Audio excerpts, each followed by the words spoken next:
생각하는 바둑이 펼쳐집니다. 여러분 안녕하세요. 실전 파워 3급의 이지연입니다.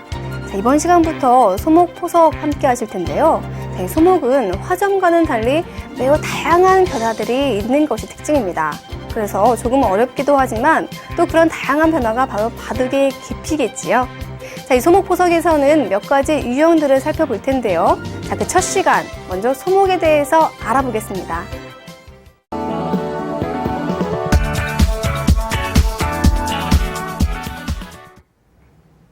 처음 길을 선점할 때 옛부터 가장 많이 두어진 것이 바로 소목입니다. 이 소목은 상황에 따라 실리로 또 세력으로 발전할 수 있고 변화할 수 있다는 특징을 가지고 있습니다. 특히 소목에서의 굳힘은 실리를 확보하는 것뿐만이 아니라 세력까지 발전할 수 있는 좋은 자세가 되죠. 이 형태를 볼까요? 날일자로 굳혀 있습니다. 이 귀의 실리가 크지만 이후에 이런 식으로 돌이 온다면 어떻습니까? 실리로 끝나는 것이 아니라 세력까지 만들어지는 것이죠. 위의 형태를 볼까요? 이 소목의 포석의 유형 중 하나입니다. 바로 미니 중국식 포석인데요. 돌이 3선에 낮게 깔려 있는 걸 보니까 세력 포석은 아닌 것 같지요? 그런데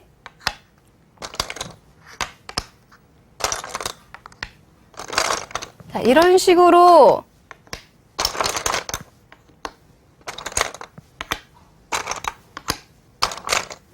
돌이 있는 걸 보니까 어떠세요?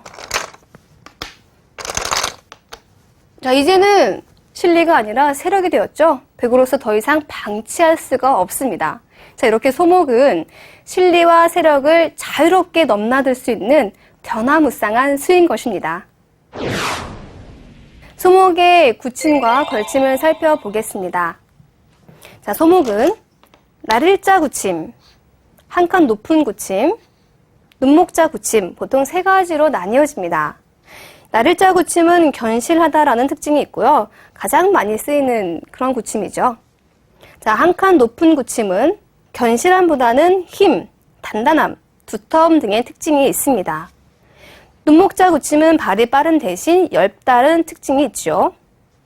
다음은 걸침을 살펴보겠습니다. 걸침은 날일자 걸침, 한 칸 높은 걸침, 눈목자 걸침, 두 칸 높은 걸침, 보통 네 가지로 나뉘어집니다. 날일자 걸침이 한 칸 높은 걸침과 함께 가장 많이 사용되는데요. 많은 변화, 다양한 변화들이 숨어 있습니다. 한 칸 높은 걸침은 좀 더 적극적인 정석을 사용할 때 쓰이고요. 그리고 실리나 어떤 부드러움보다는 힘, 두터움 등 그런 것들이 사용될 때 많이 두어집니다.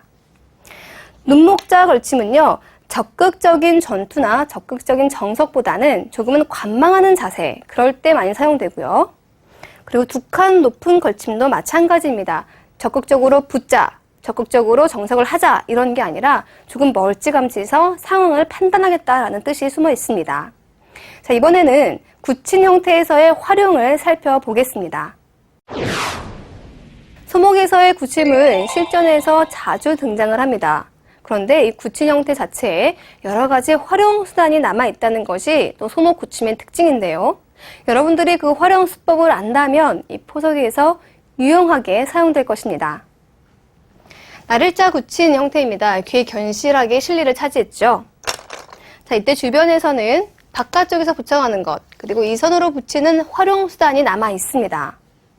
바깥쪽으로 붙여가면 첫 번째 늘어주는 것은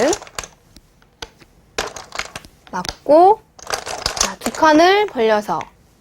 만약에 주변에 이런 식으로 돌이 있다면 이 커지는 형태를 견제했죠.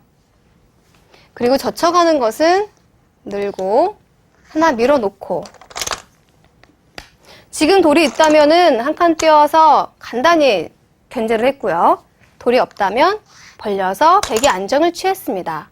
이렇게 붙여서 활용하는 수단이 대표적으로 첫 번째고요. 만약에 이 선으로 늘어준다면 자체로 활용을 했다라고 볼 수가 있습니다. 이번에는 이 선으로 붙여볼까요? 귀에서 맞게 되면 상황에 따라서는 이쪽으로 붙여갈 수도 있고요.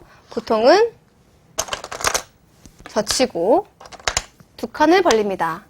아까와 마찬가지로 주변에 흙돌이 있다면 견제하는 수단으로서 굉장히 좋겠죠. 만약에 흙이 안쪽으로 막으면 어떨까요? 첫 번째로는 귀를 젖혀서 응수를 묻는 수가 있습니다. 평범할 때는 두진 않겠죠. 왜냐면 살지 못하면 손해니까요. 하지만 이런 곳에 백이 와 있다면 어떨까요? 흙은 백이 호구 쳤을 때 이렇게 함부로 잡으러 가는 수단이 쉽지 않을 것입니다. 왜냐면 이곳을 짚고 끊는 수가 성립을 하고 있기 때문이죠. 자, 때문에 이런 쪽에 돌이 있다면 이곳을 젖혀서 활용을 할 수가 있습니다. 또 때에 따라서는 끊어서 둘 수 있는데요. 한 점을 잡으면 단수를 치고 이을 때 단수 치고 자, 이렇게 가볍게만 두어도 벌써 흙의 형태가 많이 견제가 되었죠. 자, 이렇게 이 선으로 붙이는 수 그리고 옆으로 붙이는 수 등으로 활용할 수가 있습니다. 자, 이번에는 한 칸 굳힘에서의 활용 살펴보겠습니다. 자, 한 칸 굳혀있을 때는 보통 들여다보거나 3-3으로 붙여가는 두 가지 활용법으로 나뉘어집니다. 자, 들여다보는 것은 이제 어느 한쪽을 막게 되겠는데요. 자, 바깥쪽으로 막으면 귀에서 패를 하는 수단. 자, 이어야겠죠.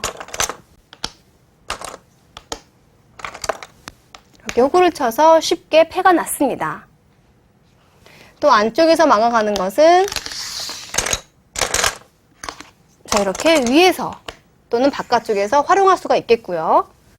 만약에 중앙 쪽에서 이어준다면 귀로 들어가서 패를 할 수도 있고 바깥쪽에서 또는 이렇게 밀어서 여러 가지 사는 수단을 노려볼 수가 있습니다.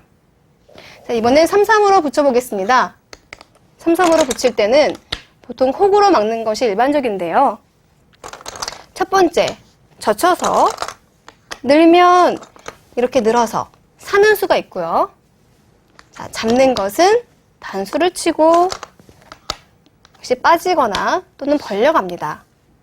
젖혀서 두는 활용법도 있고요. 또 젖히는 것이 아니라 그냥 이렇게 붙여서 두는 활용법도 상당히 많이 사용됩니다. 자, 이 수는 흙이 빠져야겠죠? 그때 이 수를 교환을 하고 벌려갑니다. 역시 백의 귀 한 점은 죽었지만 이 변적으로 백이 활용을 하는 형태입니다. 자, 마지막으로 눈목자의 활용 살펴볼까요? 눈목자 굳힘은 발이 좀 빠른 대신에 엷은 형태다라고 얘기를 했었죠. 자, 크게 이렇게 침입을 해서 위, 이쪽, 이쪽 또는 변해서 활용할 수가 있고요. 또 귀를 아예 붙여서 살자고 하는 맛이 있습니다. 젖히는 것은 자, 만약에 젖혀서 이렇게 빠져도 자, 귀를 잡는 것은 이수가 잡혀버리죠. 귀를 들어가야 하는데 자, 단수 치는 것도 선수가 될 수 있고요. 빠지는 것도 선수가 될 수 있고 여러 가지 선수로 활용할 수 있습니다. 또 젖혀가는 것뿐만이 아니라 때에 따라서는 이쪽으로 젖히는 것, 또 형태에 따라서는 끊어가는 것 등 여러 가지 활용할 수 있는 수단이 있습니다. 자, 이렇게 굳힌 형태에서의 활용은 굉장히 다양한데요. 중요한 것은 어떤 상황에서 사용하느냐가 가장 중요합니다. 그 상황을 정확히 알아야겠죠.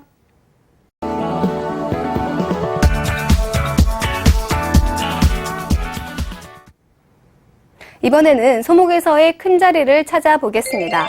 이 소목은 변화가 다양하기 때문에 큰 자리 그리고 대세점 등을 알아야지만 포석에서의 우위를 선점할 수가 있습니다. 자, 귀를 굳힌 형태입니다. 다음에 큰 자리라고 한다면 이쪽으로 벌리는 수 그리고 이쪽으로 벌리는 수 두 가지가 있을 텐데요. 흙은 양쪽 중에서 어느 곳을 차지해야 할까요? 바로 이곳입니다. 자, 이곳이 이쪽보다 큰 이유는 무엇일까요? 그것은 붙이는 수 또는 이쪽으로 붙여가는 수단 등의 활용법이 남아있기 때문인데요. 만약에 백이 와 있다면 계속해서 다가가거나 또는 붙여가서 어떤 맛을 노려갈 수가 있습니다. 반대로 흑이 온다면요. 백이 그런 활용들을 했을 때 이 한 점을 공격하는 것이 가능하겠죠. 때문에 흑은 이곳에서의 이쪽 방향이 크다는 것을 정확히 아셔야 합니다. 자, 다음은 한 칸 높은 구침입니다. 이때 이쪽으로 벌리는 수와 이쪽으로 벌리는 수 두 가지가 있습니다. 어느 쪽으로 벌려가는 것이 클까요? 자, 정답은 여러분들 이쪽이 커 보이죠? 하지만 이곳이 정답입니다. 낮게 가는 것도 상관이 없겠죠. 왜냐하면 이곳에서의 발전 가능성, 이렇게 세력으로서의 커지는 것이 크기 때문입니다. 자, 귀는요, 백이 다가와도 이렇게 지켜놓으면 그만이죠. 이곳이 굉장히 커지는 것이 중요합니다. 이쪽으로 벌려가는 것은 다음에 아까도 보여드렸지만 들여다보는 수 또는 붙여가는 수단 등의 활용이 남아있기 때문에 이쪽으로 벌리는 것보다는 이쪽 이렇게 한 칸 굳혀져 있는 쪽에 넓게 벌리는 것이 더 좋습니다. 이렇게 큰 자리를 찾아봤는데요. 이번에는 다른 형태를 통해서 큰 자리를 찾아보겠습니다. 다른 형태를 살펴보겠습니다. 자, 이렇게 각각 귀가 하나씩 굳혀 있는데요. 이때 흑이 갈 수 있는 큰 자리라고 한다면 이곳 두 번째, 세 번째, 네 번째 이렇게 네 군데 정도로 나눌 수가 있습니다. 자, 이 중에서 가장 먼저 흑이 달려가야 할 곳은 어디일까요? 자, 눈에 보이시나요? 네, 바로 이곳입니다. 이곳이 왜 가장 클까요? 왜냐면 아까 제가 설명드렸죠. 이렇게 굳힌 형태에서의 이쪽이 이쪽 벌려가는 것보다 크다라고 얘기를 했었는데 이와 아래가 맞보고 있죠. 백도 반대로 이곳이 가장 큽니다. 때문에 흑은 이곳을 차지하고 그러면 백이 이곳에 굳혀져 있는 쪽 이렇게 벌려간다면 다음에 흑은 이렇게 벌려갈 수가 있습니다. 이렇게 큰 자리를 가장 큰 자리 두 곳을 흑이 차지했고요. 백도 한 곳을 차지했는데 중요한 것은 이렇게 만약에 굳힘이 맞보고 있다면 이 가운데 자리는 절대적으로 차지를 해야 한다는 것입니다. 큰 자리 찾기가 조금은 어렵죠? 네. 자, 다음은 만약에요. 이렇게 화점에 하나 돌이 있고 소목이 있다라고 가정을 해볼까요? 자, 흑이 귀를 지키고 싶을 때 흑은 나를자로 굳히는 것이 클까요? 아니면 소목으로 굳혀가는 것이 클까요? 네, 이 문제는 조금 쉽죠? 네, 소목으로 굳혀가는 것이 더 큽니다. 때문에 백으로서도 걸쳐갈 때 화점에서 걸쳐가는 것이 아니라 소목 쪽을 먼저 걸쳐가는 것이 상대적으로 크다는 것. 자, 이렇게 큰 자리 찾는 법을 알아보았습니다.